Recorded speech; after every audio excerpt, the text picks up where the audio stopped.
ना दिन की बंदिश होगी, ना रात का अंधेरा रोकेगा, ना रनवे की जरूरत होगी, ना एयरबेस की मजबूरी। भारत ने बना लिया ऐसा महाशक्ति ड्रोन जिसे देखकर दुश्मन के होश उड़ गए। दोस्तों, आधुनिक युद्ध का नियम बदल चुका है। आज की लड़ाई सिर्फ टैंकों और मिसाइलों से नहीं जीती जाती।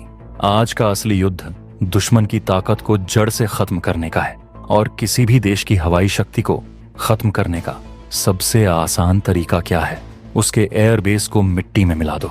जैसे ही रनवे तबाह हो जाए, करोड़ों रुपए के फाइटर जेट बेकार के लोहे के टुकड़े बन जाते हैं। चाहे वो राफेल हो या सुखोई, बिना रनवे के सब निकम्मे हैं। और पाकिस्तान और चीन भी यही घमंड करते हैं कि वे अपनी मिसाइलों से भारत के एयरबेस उड़ा देंगे और हमारी एयरफोर्स पंगु हो जाएगी। लेकिन दोस्तों, अब वो दिन गए। भारत के वैज्ञानिकों ने एक ऐसा धमाकेदार जवाब तैयार कर लिया है जिसने दुनिया की बड़ी बड़ी ताकतों को हिलाकर रख दिया है। एक ऐसी क्रांतिकारी तकनीक जिसे न रनवे की जरूरत है और न किसी बड़े एयरबेस की। जी हाँ दोस्तों, हाल ही में एक ऐसी सनसनीखेज खबर सामने आई है जिसने भारत के दुश्मनों की नींदें उड़ा दी हैं। आईआईटी मद्रास के जांबाज वैज्ञानिकों ने एक ऐसी अत्याधुनिक तकनीक का सफल परीक्षण कर लिया है जो भविष्य के युद्धों का नक्शा ही बदल देगी। इस पूरी कहानी को समझने के लिए अभी इस वीडियो को लाइक कर दीजिए और कमेंट बॉक्स में जय हिंद जरूर लिखिए। शोधकर्ताओं ने vertical take on off and landing यानी VTOL, vertical take on off and landing aircraft तकनीक का धमाकेदार प्रदर्शन किया है। दोस्तों, VTOL का सीधा मतलब है एक ऐसा विमान या ड्रोन जो हेलीकॉप्टर की तरह सीधे ऊपर उठ सकता है और वापस जमीन पर उतर सकता है बिना किसी रनवे के। लेकिन आईआईटी मद्रास ने जो किया है वह इससे भी कई गुना आगे है। सबसे बड़ी बात, इस तकनीक में हाइब्रिड रॉकेट थ्रस्टर का इस्तेमाल किया गया है जो इसे दुनिया की सबसे एडवांस और खतरनाक तकनीकों में से एक बना देता है। दोस्तों, इस परीक्षण के दौरान वैज्ञानिकों ने जो किया वह वाकई में अद्भुत था। उन्होंने असली रॉकेट थ्रस्टर को एक वर्चुअल सिमुलेशन यानी कंप्यूटर प्रोग्राम से जोड़ा और जो नतीजा सामने आया उसने पूरी दुनिया के रक्षा विशेषज्ञों को चौंका दिया। इस हाइब्रिड रॉकेट थ्रस्टर ने सॉफ्ट लैंडिंग के लिए जरूरी वेग हासिल कर लिया। और यहाँ सबसे हैरान करने वाली बात यह है कि इस थ्रस्टर ने सिर्फ 0.66 मीटर प्रति सेकंड की बेहद धीमी टचडाउन रफ्तार हासिल की। ये इतनी धीमी रफ्तार है मानो कोई पंख हवा में धीरे धीरे उतर रहा हो। इसका मतलब है कि इस तकनीक से लैस ड्रोन या विमान बिना किसी झटके के कहीं भी, चाहे वह पहाड़ी छोटी हो या फिर हिलता हुआ जहाज, सुरक्षित उतर सकते हैं। अब आप जरूर सोच रहे होंगे कि आखिर इसमें रॉकेट तकनीक का इस्तेमाल क्यों किया गया और यह हाइब्रिड रॉकेट आखिर है क्या? दोस्तों, पारंपरिक लिक्विड इंजन वाले रॉकेट बेहद जटिल होते हैं। इनमें हजारों पुर्जे होते हैं और इनके खराब होने का खतरा हमेशा बना रहता है। दूसरी तरफ सॉलिड फ्यूल वाले रॉकेट होते हैं जैसे हमारी दिवाली के पटाखे। एक बार इन्हें चालू कर दिया तो आप इन्हें बीच में रोक नहीं सकते और न ही इनकी शक्ति को कम ज्यादा कर सकते हैं। लेकिन हाइब्रिड रॉकेट एक अलग ही खेल है।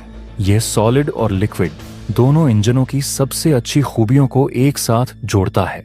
इसकी बनावट बेहद सरल है, यह पारंपरिक इंजनों से कहीं ज्यादा सुरक्षित है और सबसे बड़ी बात, इसकी थ्रॉटलिंग क्षमता यानी वैज्ञानिक अपनी मर्जी से इस रॉकेट की शक्ति को कम या ज्यादा कर सकते हैं, जैसे बाइक रेस में गैस कम ज्यादा करना।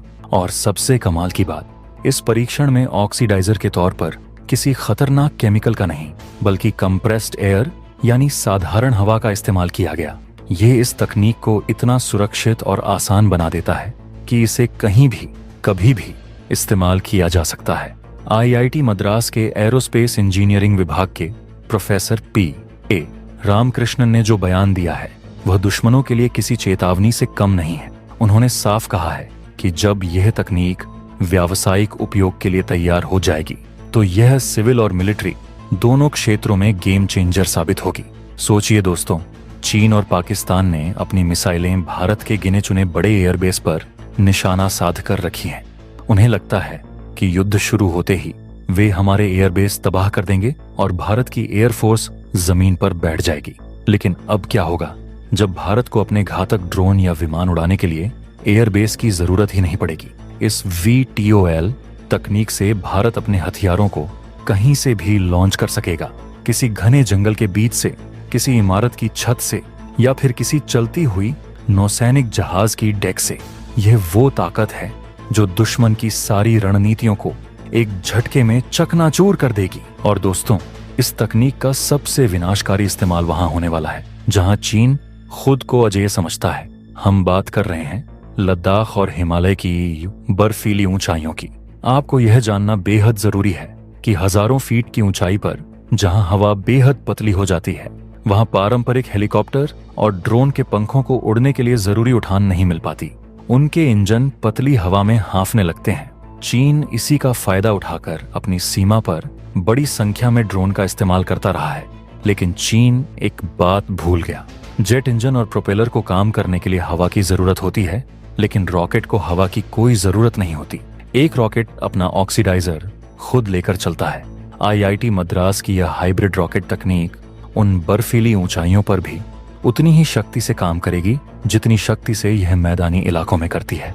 दोस्तों, यह सिर्फ एक कॉलेज का साइंस प्रोजेक्ट नहीं है, यह भारत के भविष्य के युद्ध की तैयारी है।